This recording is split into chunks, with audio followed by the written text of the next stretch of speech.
Hey everyone, Izzy and Jason from Endless RVing. MJ decided she wanted the night off, so I have a special guest anchor today. But I am here. She's here behind the camera. But Jason's going to be helping us with a very important video. We received an email. We felt it was good enough to share because this person wanted us to share it out. But before we get to that, we have a couple of important announcements.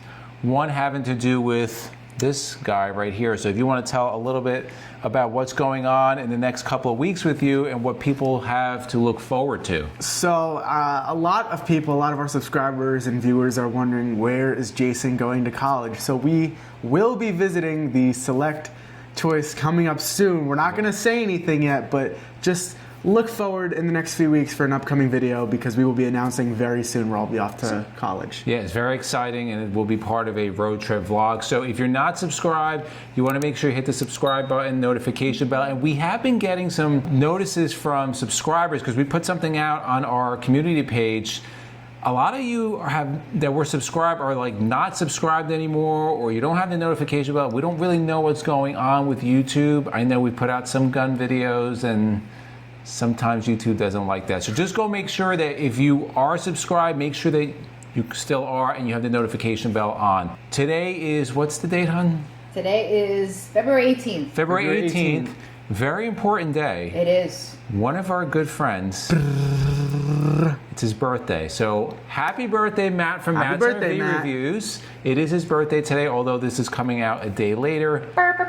We do want to wish Matt a happy birthday because he's a great guy. And rolling into that, he's also a sponsor of this video. And if you haven't seen this, guys, Liquified is Matt's RV Reviews kind of like love child, right? This is his own formula that he made up with Century Chemicals out in Indiana, and it is a black tank treatment. And we're going to tell them a little bit more about Liquified. So Liquified is enzyme based, so pretty much what that means is the chemicals in here help break down your feces when They're so graphic about it. they help break down, making it liquefied. Right, so we did a full video about it. We'll link it above, but it does work. We've tested it. It also controls the odor or whatever. It comes in different scents. So this is like the tangerine. They have a lavender, and now they have like toilet cleaner and some other products. So and the pods. Yeah, they have the pods. They have all that. And what's the most important thing about this whole thing? That this is made in the USA, in America. Which is pretty awesome. So if you want any more information or you want to purchase Liquified, you can just go to the Amazon link down below or go to Matt's RV Reviews. You'll get the information on there. But this stuff is awesome. We keep a bunch of it in our RV. It's awesome. And thank you very much, Matt, for sponsoring this video. So now on to the really important part of this video. You're going to want to watch it to the end because we're going to give you some good information to maybe help prevent something like this from happening. So one of our viewers emailed us and said, the reason I bring this up is there has been 2 separate fire incidents at the Love's RV Center in the Chicago area. So these only happen within 3 to 4 months of each other. Is this what a surge protector will help prevent, or is there another device that would give me more confidence when we hook up to shore power? I use 30 amp power and I'm a CDL truck with RV capabilities. I appreciate your content with your background and feel confident with your response. So in this email also were 2 links, and we're going to read the later link. And it's a story. It's from the patch.com Illinois, I guess, sector. So the headline is another deadly fire at a Love's Travel Center in Grundy County. I hope I'm saying that right. I'm going to quickly read this. This is Dwight, Illinois. Less than 3 months after an Arkansas couple perished during an overnight fire at the Love's Travel Center in Grundy County along Interstate 80 between Jolie or Joliet and Morris. I think it's Jolie. It's Joliet. Yeah, Juliet. Sorry. Between Juliet and Morris, another person has died in an overnight fire, this time at Love's Travel Center in Dwight. Grundy County Coroner John W. Callahan announced on Thursday that his office, along with the Office of the State Fire Marshal, are investigating Thursday's early morning fatal fire that claimed the life of a man. On Friday, Callahan's staff said the fire victim had been identified as Percy L. Eichenberger, 71, of Starksville, Mississippi. Autopsy is still outstanding, but it appears that he died from injuries sustained in the fire. The death is still under investigation. And now this is in addition to a November 30th fire reported by Callahan's office, released the identity of 2 victims who died in an RV fire at the Love's Travel Center in rural Grundy County that same week. So this couple months apart, same county, loves RV fire. Now, the reason Jason was smiling was I'm not sorry, because, yeah. because, as always, Sierra has chosen this time to take a bone. to start playing right in the middle. So I'm not laughing at this, I'm laughing at the dog. So this is really important because the person was asking us, obviously they're concerned about RV fires. And we've done videos about RV fires. We'll link the latest one up above. So let's talk about RV fires. They happen more often than you think, and you're never going to know when that's going to happen to you. So we're going to talk about trying to reduce the chance of a fire happening. And if a fire does happen, what is the plan to have? How can you increase your chances of survival? One of the first ways that you can prevent RV fires is RV maintenance. And this is really important, often overlooked. You know, we see a lot of different RVs out there. We've seen some that are in great shape. We've seen some that have been really, really run down.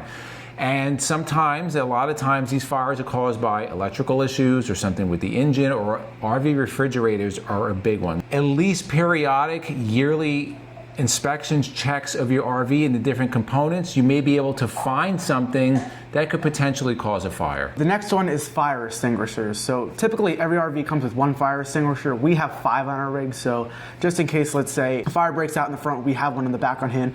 And not even just that, knowing how to use a fire extinguisher That's very important. is very important. Yeah, and having the appropriate fire extinguisher, making sure it's not an expired fire extinguisher. And I'm glad Jason brought up one is pretty standard. Now, maybe that's great if you have like a 13-foot trailer, but that same one comes on like 45-foot motorhomes, and you're never going to have enough fire extinguishers. You're never going to say, if there was ever a fire, you're not going to be like, oh man, I had too many fire extinguishers. I wish I had less. Mm-hmm. The more you can carry, the better. Make sure to maintain those every year. Shake them, check the dates, make sure the pressure gauges are good. And if you have a towed vehicle or a vehicle you tow, not a bad idea to maybe have a couple in there also. So next is smoke detectors. Again, this is pretty simple. Most rigs usually come with 1 or 2 of them.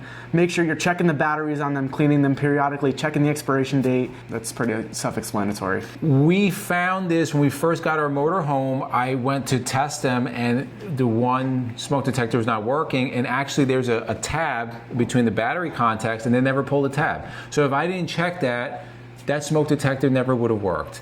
We have since upgraded. We have the Nest Protect smoke detectors, and the reason why we like those is, number one, they give some light. They also are smart. So if it detects smoke, it will speak out loud, it will send you a text. So if you are not there, you're also going to know about it.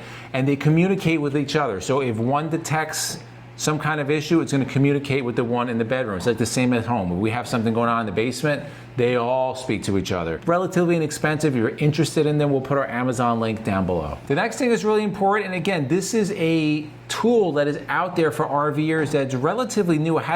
The technology is not new, but it being available for RVers is pretty new, and that's going to be Protang, which is a fire suppression. Now, there's other types of fire suppression out there. We have Protang in our RV because the stuff works great, and we have it in the areas where are most susceptible for fire. So the engine bay, the inverters, the batteries, behind the refrigerator, behind the propane water heater, the furnace. We have it in all those areas, and what Protang does, it will explode and put that fire out. Can the fire come back? Yes, but it's going to give you that much more time to get out. And if there's a fire, time is what you want. The more time, the better. Finally is making an escape plan and having your exits. So it's obviously very important. You want to make sure that you have your exits. You want to make sure that those exits are functional, and you want to make sure that you actually can get out of those exits safely without hurting yourself. Right, so like the exits on our motorhome are out windows, and we can all fit through them. And the truth is that a lot of people that own RVs, and especially motorhomes, they tend to be a little bit older. Some of them don't have the mobility. They can't get out of windows. So maybe an egress door. Get an RV with an egress door so it's much easier for you to get out. And then like Jason said, if one of those exits are not accessible, how are you going to get out? That might be punching out the rear window. And we do actually keep a hammer and wool blanket, so if we ever have to do that. So it's just really good information. There are other options out there and other things that you should be doing or possibly be doing. If there's anybody that's in the fire business, firefighter, fire marshal, fire inspector, and you RV, put in the comments below, what do you suggest? And another reason why we're asking all of you to put it down below is that not only we can read it, but all of our other viewers can read it, so we can all learn from each other. It's really important, RV community sharing information. So in the comments below, let us know, have you heard about these stories? Have you had any experience with an RV fire or know anybody that has been in an RV fire? And if you like videos like this, to the left of us, we're gonna put an RV tours playlist, we'll put an RV news playlist, and more importantly, guys, you want to share this video because this is really important. And for myself, Jason, and MJ, it's a journey of a lifetime, and we'll see you on the road.